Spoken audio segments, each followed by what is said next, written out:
What's today, the 25th? Let me go back up. Oh, here it is. I got it.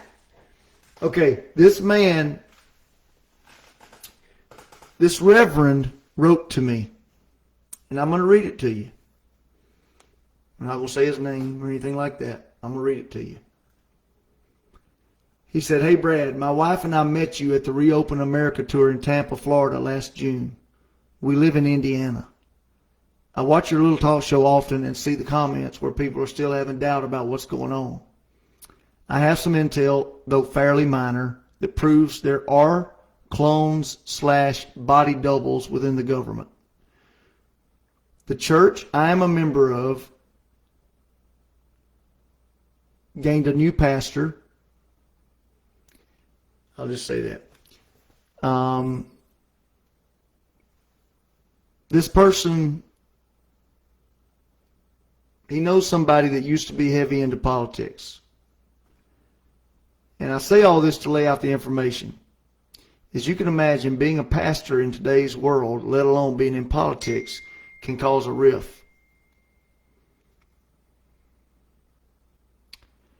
He's created quite a following by speaking at our Capitol building here in Indianapolis, and has created quite the following that has flowed over to our congregation, good and bad.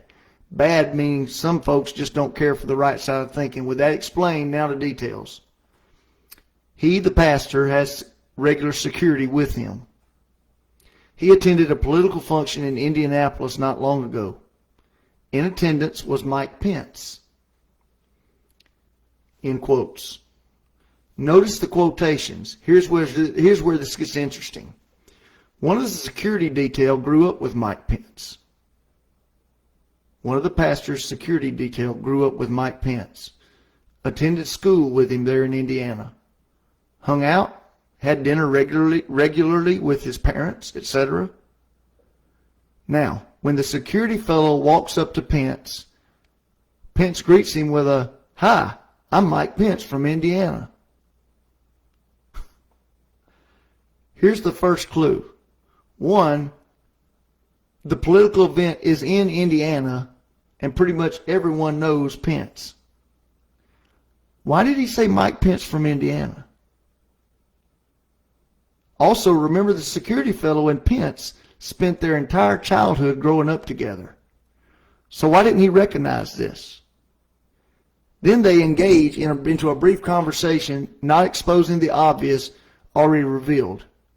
In the conversation, the security guy brought up about losing his parent. The security guy brought up about how he lost his parent,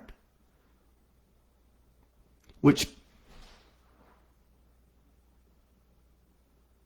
okay, hold on, I'm sorry.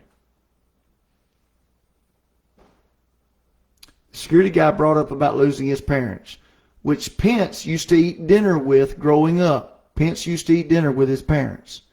And Pence states, quote, "Sorry to hear that. I'm sure she was a good woman." He's sure? He used to spend countless hours around them. Now, either Pence is a clone, a double, or he's got worse dementia than Brandon. And there's a lot of intel floating around that Pence has expired a while back due to being a midnight sneaky uncle. Does this prove it? Maybe. Like I said, not a huge or a lot of info, but maybe enough to help more people wake up to what's really going on. God bless.